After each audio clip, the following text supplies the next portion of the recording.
At number 10 we have Batman and Sherlock Holmes. This is the one that probably makes the most sense on this list, believe it or not, because the original Batman has always been a detective above everything, with his original comics actually being called Detective Comics. This adventure is actually number 572 of that comic series, and the pairing somehow just seems weirdly right. The only thing is that the Sherlock Holmes stories typically take place in the 1800s, well before Batman's time. So the way they make this work is by just simply having Sherlock be super duper old, over 100 years old actually. It works well enough, I guess. The plot is basically that Batman is facing a challenge trying to take down Moriarty and takes Sherlock's help to solve the issue. This is back in the day when Batman was still pretty peppy and fun, bringing Robin along for the ride and everything, so the pair-up kind of works in tone as well. It's a fun little moment in time that brings one of the most influential detectives of one era and pairs him up with one of the most influential detectives of this era. All this considered though, it's still weird, and I needed to put it on the list. At number 9 we have X-Men vs Star Trek. This is a very weird pairing because Marvel could have easily paired up Star Trek with another team that's more synonymous with space travel, like, you know, the Guardians of the Galaxy. But on the other hand, the X-Men do always show an interest in teaming up with and supporting humans, and they sometimes do go into space, so it sort of works. Relatively speaking, that is, in comparison to what else you'll see on this list later. But all in all, this team up is pretty fun, showing off some fun traits of both teams, like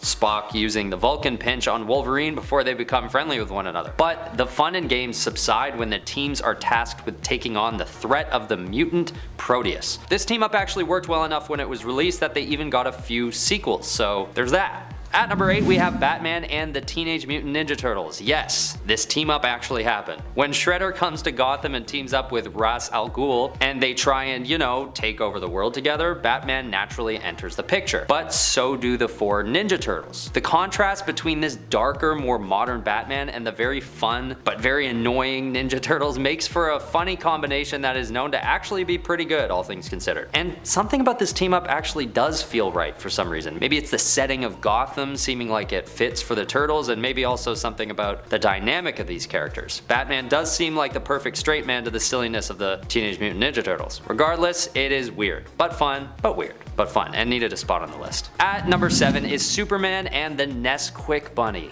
So as we go deeper into the list, things are getting a little weirder, yes. This one strikes me as bizarre for sure, but also somewhat fitting considering cereal companies love to pair characters from pop culture with their brands. But still, that's the only slack I'm gonna cut it. It's sort of weird that there is an actual comic book about it because it sort of messes with the canon of Superman. But alas, it happened, and it was bananas. Basically just a really long ad for cereal and a pretty weak plot. The villain in this one is Weather Wizard, and somehow Superman has genuine trouble taking him down. So who does he call? A group of young children and a rabbit. And even after their victory, there's a chocolate milk chugging challenge that Superman somehow even loses to the bunny. It's just a bizarre journey of sellouts and awkward writing, but I live for things like this that shouldn't exist but do. It just makes things more fun. At number 6 there's Batman and Scooby-Doo. Another strangely fitting pairing. This comic made me realize just how many detective characters there actually are out there, and why they keep insisting on teaming up with one another. In this team up, the villain is Man-Bat, which is actually a great choice because he's one of the few Batman villains that's actually a monster, which fits with the Scooby-Doo brand. But this weird match actually isn't the last time people see the Scooby-Doo franchise work its way into the comic book world. Later on, Scooby-Doo will eventually become a sidekick to Ace the Bat Hound and continue to solve crimes alongside him. Although I'll be honest, I haven't checked out how those issues looked. Couldn't imagine them being able to fit in anything too dark with Scooby-Doo around, you know? They should never have to know the violence that takes place on the streets of Gotham. At number 5 is a weird one for sure. The Avengers actually team up with the Guardians of the Galaxy to face off against Titans from the Attack on Titan universe. This issue is called Attack on Avengers, naturally, and it's a super short 8 pages long. Basically, the plot is that the Titans just show up in New York City and start causing problems. Problems like eating people, you know? What I find strange about this, aside from the obvious, is that the Avengers and the Guardians of the Galaxy pair up in the first place. I feel like it's already a complicated enough concept to have the Avengers versus Attack on Titan, but then they just go and complicate it even further, which is just strange. It doesn't get in the way of it, it's just weird. It's known to be a pretty fun read though. It doesn't go deep into any complex plot or anything. It just sort of has the heroes show off their abilities one after the other to take down the Titans. It's unclear who wins the battle though, with the issue just kind of ending with the Guardians of the Galaxy tapping in to do some Titan killing of their own. At number 4, we have a personal favorite of mine, the Punisher teaming up with EMINEM. When I found out this team up took place, I was so happy. It's just such a good fit given their darker personalities, and makes me like EMINEM more that he'd even go for something like this. This comic came out back in 2009, the same year that EMINEM released his Relapse album, just for context for all you EMINEM fans out there. The plot is pretty simple, with Barracuda being the villain in the comic that the two team up to take down. The strange part of this issue, other than the part where EMINEM and the Punisher are teaming up, is a decision which I think was a bit of a misstep, and it's that EMINEM is totally OP. He beats up the Punisher before they even team up for one, which I guess gives EMINEM a pretty impressive power stat canonically, and then when they're kidnapped by Barracuda and taken to the Arctic to be killed, EMINEM breaks free and saves the Punisher, killing Barracuda with a chainsaw in the process, which sort of weakens the integrity of the Punisher just to boost EMINEM. I feel like they could have easily played with EMINEM's funny personality a little more and had the two characters play off each other to give us a more humble and dynamic story. But maybe EMINEM just said yes to this gig so he could look cool, and somehow even more badass than the Punisher. At number 3, we have Superman teaming up with Bugs Bunny. You heard me correctly. This team up could also just as easily be considered a DC Comics and Looney Tunes crossover, but out of all the different characters from both franchises, Bugs and Superman are two of the more significant characters who end up associating with one another, which is just a bonkers duo to have teamed up in the first place. The way that these worlds collide is that Mxyzptlk and Yo-Yo the Dodo basically just manipulate reality to make the pair up happen for fun, which I guess is the only real way to justify something as weird as this. They don't really do much as a pair, but you can imagine that Bugs just kind of wanders around and quips while Superman tries to figure out how to get him to focus. There's more to it than that, I'm sure, but honestly you'd have to pay me to actually read all the way through this thing. No offense if this is a favorite of yours, I don't know. I saw the cover and I couldn't do it. At number 2 is kind of a part 2 to number 3, if that sentence made any sense. It's Batman and ELMER FUDD. This is just the most bizarre team up, again, with the very loose through line that they're both sort of detectives. ELMER is a hunter, but he's usually like creeping around looking for Bugs Bunny clues and stuff. Either way, this issue is actually known to be strangely good and suspenseful, considering what it is. It has ELMER FUDD partaking in a dark noir storyline on the hunt for a mysterious killer known as the Bunny. But things keep getting more complicated for FUDD when Batman turns out to be the real culprit. Believe it or not, this is a different storyline from the previous entry, which just makes me wonder how the hell Looney Tunes and DC Comics kept thinking it would be a smart idea to give their characters crossovers. Although, it seemingly worked for people. People seem to like this one with ELMER FUDD, so maybe they were onto something. At number 1 is a very, very strange one. Batman and the Beatles, or the copyright-free version of the Beatles anyway. This one doesn't seem to have any common thread to tie these two pop culture worlds together. I really tried to think of one, but I just couldn't. Maybe the writer was just a big Beatles fan and wanted an excuse to get in touch with Paul McCartney's people if he needed to. Maybe they were safe from copyright, because they don't really look like them. I mean, to be fair, the plot of the comic is about as clever as it could have been given the pairing. Batman is basically trying to investigate whether or not Paul of the Beatles is actually dead. For those of you who don't know, there was a fan-generated rumor years ago floating around about the idea that Paul had actually died and was secretly replaced by a guy named William Campbell. So this ridiculous theory is what Batman is trying to get to the bottom of. And what ends up happening, spoiler alert, is that Batman actually discovers it was the other members of the band who were the fake, and that Paul was the only original member of the band remaining, which is It's riveting stuff. And super bizarre, perfectly bizarre. At number 10, we have Valkyrie. This is one of the more understandable team-ups on the list, considering both Thor and Valkyrie are known to be loyal to the same cause. Speaking, of course, about the prosperity of Asgard and the protection of the 9 realms. In one particular instance, during the Ragnarok event, Valkyrie and Thor team up in an effort to save Asgard from total destruction at the hands of Hela, and they even take on Thanos at one point. Although they are ultimately unsuccessful and Asgard is destroyed, this is no doubt an epic union between these two heroes.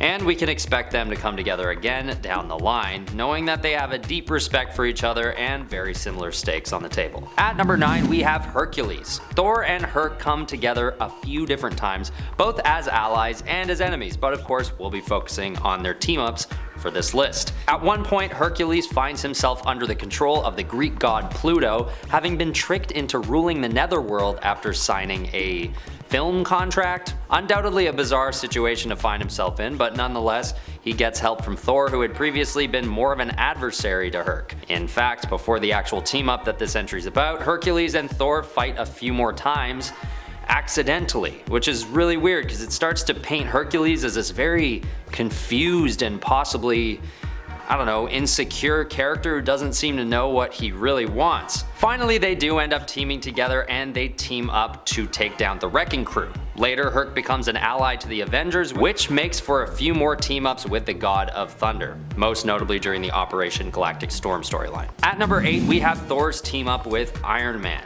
Although this pair tend to be known to butt heads from time to time, there have been a number of cases of them fighting alongside one another.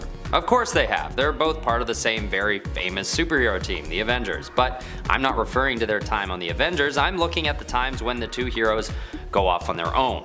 One of these times is during the God Complex storyline as part of their 2010 mini-series of comics called Iron Man / Thor, fittingly. And the threat they're up against isn't a joke either. They're trying to stop the High Evolutionary from creating a modern god from nothing, using Iron Man as the vessel.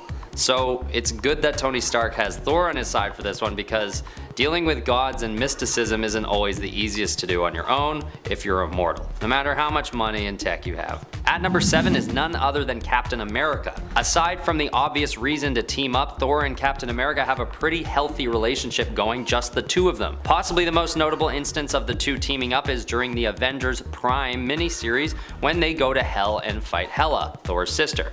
Although Iron Man is there as well, Thor and Tony Stark aren't really getting along during this issue, and it more so outlines the relationship between Thor and Cap, both on and off the battlefield. And this is a pretty notable team up as well, given the stakes and the villain they're facing. Hela is one of the most powerful threats out there, and Hell is her domain naturally, so having Captain America there is really important, because if Thor was just accompanied by Iron Man, given their frustrations, it may not have been a successful mission for either of them. They do end up succeeding, and yes, Thor and Iron Man do come back together as friends. But it takes a pretty harrowing battle in the underworld to make that happen, and Captain America's leadership is essential to their success. At number 6, we have the Hulk.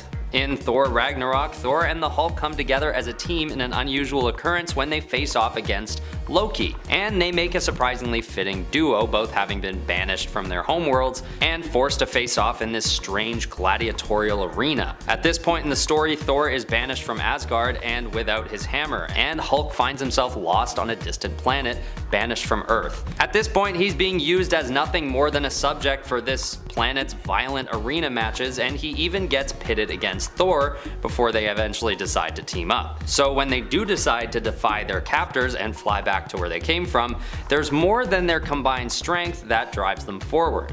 A bond based on their own experiences with abandonment and desperation leads them to an epic win over Loki by the end of the movie. At number 5 is Thor's epic team up with Rocket and Groot. This alliance makes for a really powerful combo because when they come together, they actually manage to fend off Thanos, one of the greatest threats in all of the cosmos. When Wakanda is invaded by Thanos, T'Challa is forced to turn to external aid to keep his world from being taken over by Thanos. And the unlikely pairing of Thor, Rocket, and Groot come in to fend off the Horde. You may call it luck that allows the outcome from this battle to end well for the good guys, but I'd say it's something about this union of heroes that makes their effectiveness work so well. Maybe it was something about the fact that Thor had just been beaten down till near death by Thanos before he met up with the Guardians of the Galaxy, or maybe their powers just happened to synergize perfectly with one another. Either way, we are left with what has become one of the most epic lines in all of Infinity War. Bring me Thanos. I'm not gonna do it justice, you just gotta look it up. At number 4 is Beta Ray Bill. Thor and Beta Ray Bill have come together on numerous occasions, them being very close friends and allies on and off the battlefield. And whenever they do pair up as a team, their bond really gives them that edge that makes them thrive. Now, is it their bond or is it the fact that they're both wielding Asgardian hammers made from Uru? It might be both. Let's just say it's both. Team-ups between these two usually involve some kind of high-stakes predicament that Asgard finds itself in. For instance, one of the more recent team-ups they've had was the second coming of Ragnarok and the defeat of the Fenris Wolf. Thor eventually sends Bill away to continue his work alone, but there's no doubt that soon enough they come back together to kick some ass for the glory of Asgard. Also, I'm not sure if you're aware, but there are theories suggesting that Beta Ray Bill might make an appearance in the new Thor Love and Thunder movie coming out in July. If you know about that one frame going around online with what looks like a missing character, then you may know what I mean. But that's still speculation, so we'll see. Alright, at number 3 is Galactus. This is a really unexpected team up that happens in Thor number 168 and 169 when Galactus actually finds himself in danger at the hands of the Black Winter. So in response to this, Galactus decides to grant Thor a boost of power to become his herald. With this newfound ally, Galactus is able to use Thor's help to take down the Black Winter, as harrowing of a task as it is. This is such a crazy team up, which is why I put it higher on the list. A being as great as Galactus doesn't often find himself in danger, nor does he find himself needing an ally to fight off a formidable threat. But in this instance it happens, and it becomes one of the most unique and powerful Thor team-ups we've ever seen. Thor doesn't really stay loyal to Galactus though, which is a good move because we all know that Galactus wasn't about to turn good after the job was finished. So Thor ends up stealing the entire power cosmic, supercharging himself into one of the most powerful versions of him that we've ever seen. He then uses this power to take down both Galactus and the Black Winter, one of his most impressive feats to date. At number 2 is Jane Foster. I mean, do I have to explain why this one gets put at number 2? This team up gains a huge boost in points due to the iconic and romantic factor. These two have had an on-again, off-again relationship that has brought Jane into positions of power on Asgard and then back into average life on Earth. But in one epic return to form in Avengers number 56, Jane begins to recognize that her humble marriage to Thor might not be as it seems. And when she's proven right, Mephisto is revealed to have been behind an elaborate ruse the whole time. This triggers a Thor from somewhere in the multiverse to come and support Jane Foster in her battle against Mephisto, who appears in the form of 3 pigs. And yes, I know that Jane is known as Valkyrie during this fight, and basically ever since her first run as Thor, but these mantles get thrown around so much that I wanted to explore the only constant, which in this case is Jane Foster.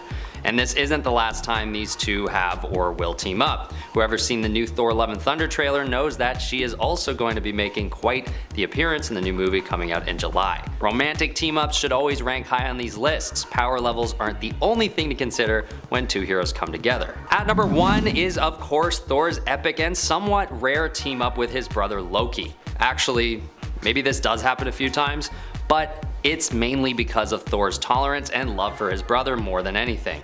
Loki still typically makes decisions only if they serve him, but I digress. One of these team-ups happens in one of the earlier comics when Loki decides he'd prefer to have his father Odin rule over Asgard instead of Surtur, so he teams up with Thor to repel the demon's advances. And another time is of course in Thor the Dark World when Loki and Thor come together once more with the common motive to take revenge on their mother's killer. And then once again, so yeah, it happens a lot, once again they face off against Hela in Ragnarok. But the most notable team up, if we can call it that, is when Loki sacrifices himself to protect Thor from the Mad Titan. As we all know, these team-ups all get so much more respect based on the typical relationship between these two siblings, which is rocky to say the least. So when they do come together, it's often very dramatic and even a bit emotional. And that's what epic team-ups are all about, right? The context behind why and how a pair of superpowered beings decide to support each other in battle. Number 10, the Wizard and Trapster. These two would go on to become important founding members of the Frightful Four villain team, but even before that, they were teaming up together. Way back when Trapster was known simply as Pastepot Pete, these two worked together in Strange Tales in an effort to defame and defeat the Human Torch, Johnny Storm. In the end, the Torch escaped their trap and apprehended both of them, turning them in, but still, for two C or D-list villains, they came pretty close to killing the Fantastic Four hero, using Pete's pace and an airtight room that was quickly being drained of its oxygen. Also, I don't know if the Wizard's actually a C-list villain. I might actually bump him up. Also, Pastepot Pete is hard to say if you say it like 3 times fast. Number 9, Crime Syndicate. As much as I love the Crime Syndicate and think that they are an awesome team of villains, they are also also pretty dysfunctional, which is why they are ranked so low on our list. However, despite the fact that they are often depicted as being at one another's throats and sneaking behind one another's backs in order to basically make sure that they themselves come out on top with the most power, they still manage to have an impressive amount of horrendous achievements, or almost achievements at least. The Crime Syndicate is still a supervillain team that proves to be extremely dangerous whenever our heroes come up against them, though they would probably be more frightening to face if they could do a little bit better at actually working together like a team instead of constantly double-crossing one another. Number 8, Daredevil Revenge Squad. Not the official name for this team, I don't think. This team was Typhoid Mary's group of villains. She recruited them to help her get revenge on Daredevil, and they all also had their own motives for doing him harm. All villains who had basically been slighted by the Red Devil themselves in the past. What's more, although this team up only lasted a few issues, it was actually brutally successful, with Typhoid Mary even using her Mary persona at the end of Daredevil issue 259 to kind of ensnare Matt Murdock into like letting his guard down around her. Typhoid Mary recruited the Wild Boys, Ammo, Bullet, and Bushwhacker to help her get the deed done, but insisted on taking the final moment of defeat for herself. Also, is it just me, or does Typhoid Mary look huge in this issue? She looks like so tall. I'm just like, wow, what's happening? I don't hate it. Number 7, Gotham City Sirens. Definitely one of the hottest supervillain team-ups out there in my opinion. Gotham City Sirens isn't just awesome because it's a team of powerful villains, but because it also cemented a fantastic friendship between the 3 main team members that we can always go back to, and I kind of love that. The Gotham City Sirens are Catwoman, Poison Ivy, and Harley Quinn, who sometimes also have other allies who join them in their villainous adventures, and also, let's be honest, heroic adventures, such as the Carpenter, Jenna Duffy, formerly part of the Wonderland gang. While this team up is one made up of criminals, the team of powerhouses also brought a lot of good out in each other and ended up actually performing a lot of heroic missions together despite their villainous pasts. So this might be a team up of villains, but it's also kind of a hero team in a weird way, kind of like doing a little bit of both, which I love. Number 6, Sinister 6. I didn't realize that I made the Sinister 6 number 6. I just did that. That was not intentional. I'll take it, but it was not intentional, just so y'all know. While the Sinister 6 definitely have their setbacks as a team, there is a reason why they are one of the favorites when it comes to supervillain groups and team-ups. I'm still waiting for them in the MCU. Please, please Marvel, give them to me. With the combined strength and skills of these villains, it seems that no scheme is outside of their reach. In reality though, they usually end up in a competition to prove who is the better, which ends with them betraying one another, usually costing them their victories. But this team has still come close to defeating Spider-Man on multiple occasions, and despite their setbacks, they are a team that you can always rely on to find their way back to one another, even if it means sometimes recruiting some new members to their ranks in the process. Also, I'm all for new members being included to the ranks. There's so many good Spider-Man villains. Why limit ourselves? Give me the Sinister 60. Number 5, Dr. Psycho and Riddler and Parademons. Dr. Psycho ends up allying himself with the Riddler in the Harley Quinn animated series. Originally, it's Harley who wants to team up with Darkseid with her gang, but in the end, she ends up surrendering her army of parademons that Darkseid supplied her with after realizing she's really doing all of this, conquering Earth to try and escape her romantic feelings for Poison Ivy, who is about to get married to Kite Man at this point in the series. Yikes, awkward. Dr. Psycho ends up becoming the big bad of the latest season in the end, with Riddler becoming his partner in crime and wielding great control over the leftover parademon army on Earth, which he has no qualms about using, unlike Harley, who's like, yeah, maybe I'm going a little too far. But yeah, Psycho's into it. A little too into it. Very much too into it. Number 4, Juggernaut and Black Tom Cassidy. These two aren't just great villains when it comes to their working relationship, they were also like fast friends and kind of best friends. I love it. Black Tom and Juggernaut have been good friends and allies since Black Tom's first full appearance in the comics in Uncanny X-Men issue 101. And I know what you guys are thinking. You're thinking, oh, but Amanda, that wasn't Black Tom's first appearance, but it was his first full appearance. So I believe his first cameo appearance was like issue 99, but don't quote me on that. Only a few issues later, they were already proving themselves to be a deadly duo as they teamed up to successfully kidnap and torment the X-Men in the hopes that this would inspire Professor Xavier to offer his own life up in exchange for his students' freedom. Unfortunately, they ended up getting tricked by Nightcrawler and ultimately were defeated. But still, this was a pretty good attempt to defeat the X-Men and Charles Xavier. Juggy's never gonna get over that. Or well, actually, yeah, he'll probably never get over it. I stand by what I said. It's gotta be hard for Juggernaut right now. Like, all of the mutants are off in Krakoa and he's not a mutant. It's challenging. Number 3, Lex Luthor and Brainiac. They were almost a complete success even in their very first team up. Almost. Together, Lex Luthor and Brainiac appeared in issue 167 of Superman, where they teamed up in a 3-part story to take down their joint foe. Their brilliance and technological know-how combined allowed them to both shrink and depower Superman, but unfortunately for them, Superman would not stand by and let himself be so easily defeated, or so well defeated, because I think that's a pretty good plan. And he found a way to escape their wrath. They honestly should have just squashed him when they had a chance, but hey, then we wouldn't have any more stories. Lex and Brainiac together, in fact, are such a fan favorite. We've even seen them in the most intense kind of team up in the DC animated universe when they merged both their minds and bodies together into one being. Like, you know your partnership is intense when you're just let's just join and be one being, but also terrifying. I don't want to fight. Lex and Brainiac merged together. Number 2, Masters of Evil. Another very iconic and successful group of supervillains who have teamed up together. This roster has also changed dramatically over the years when it comes to their members, and despite the fact that they have some members who are less popular when it comes to their notoriety, this seems to be a team that generally has some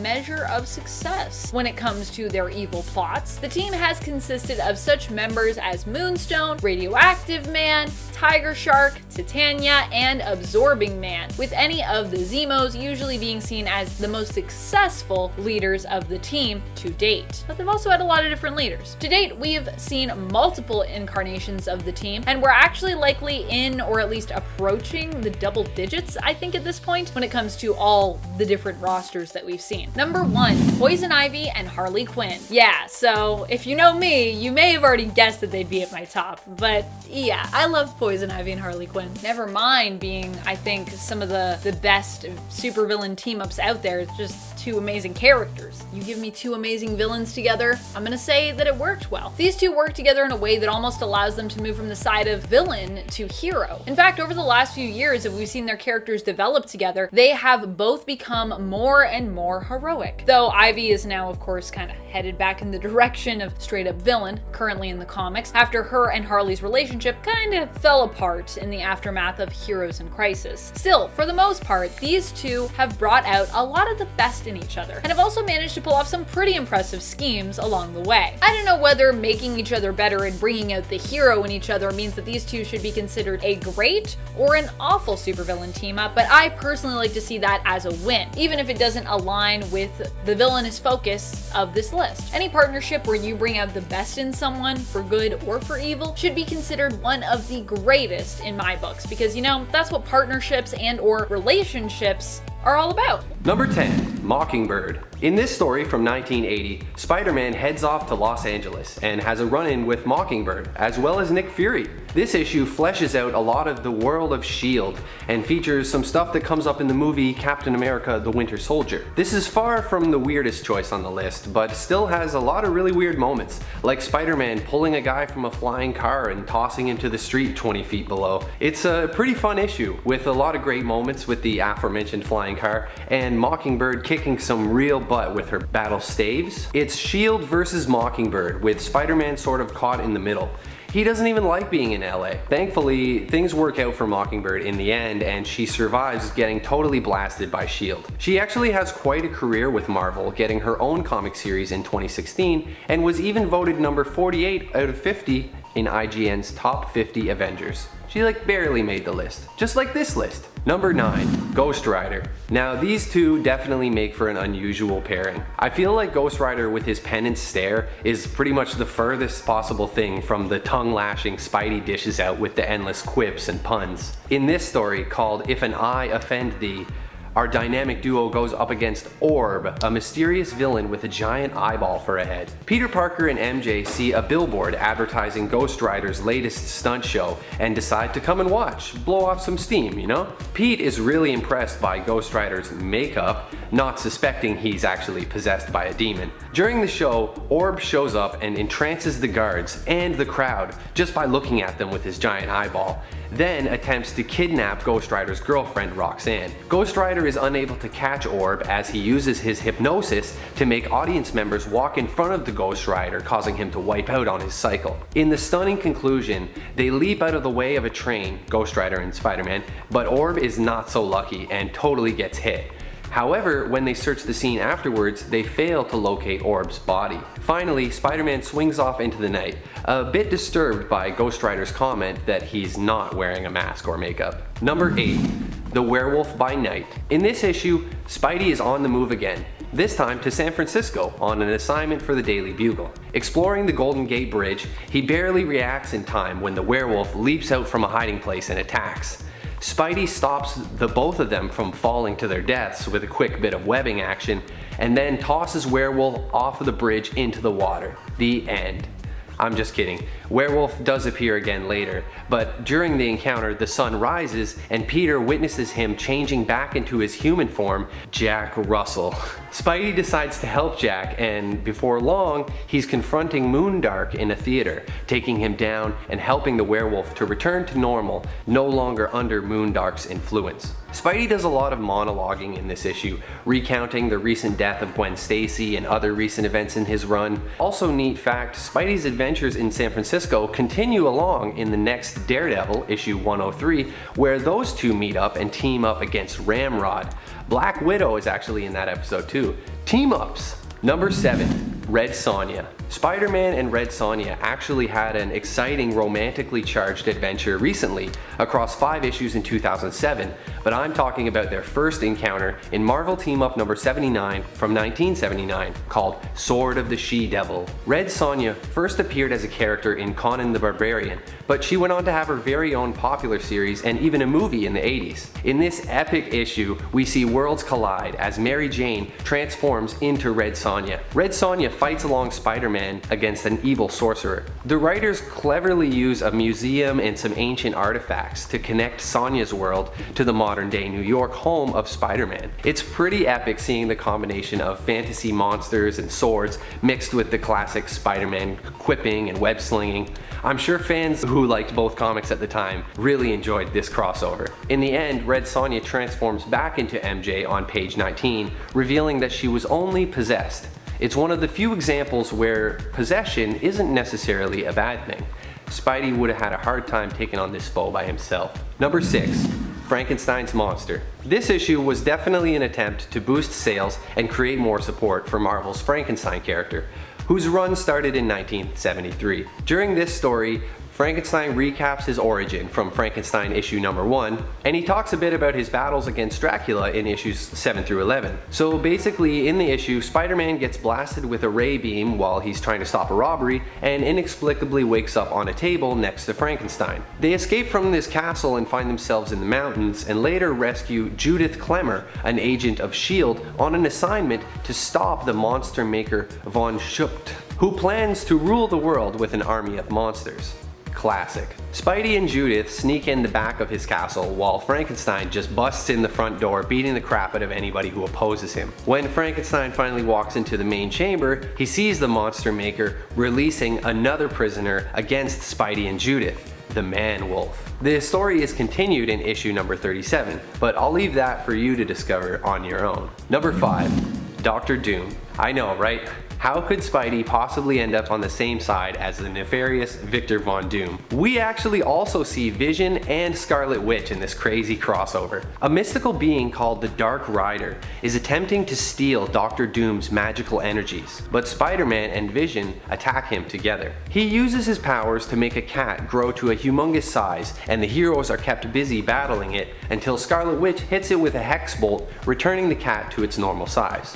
Unfortunately, all this magic usage only strengthens the Dark Rider's power, and as Spider-Man and Vision watch on, Scarlet Witch realizes they'll have to help Dr. Doom in order to stop their common foe. They have an epic showdown, and Scarlet Witch stuns the Rider, but then he breaks free and incapacitates Doom and the Witch, leaving none to stand in his way. In the next issue, Marvel Team Up number 44, there's a stunning conclusion where Moondragon also joins the party.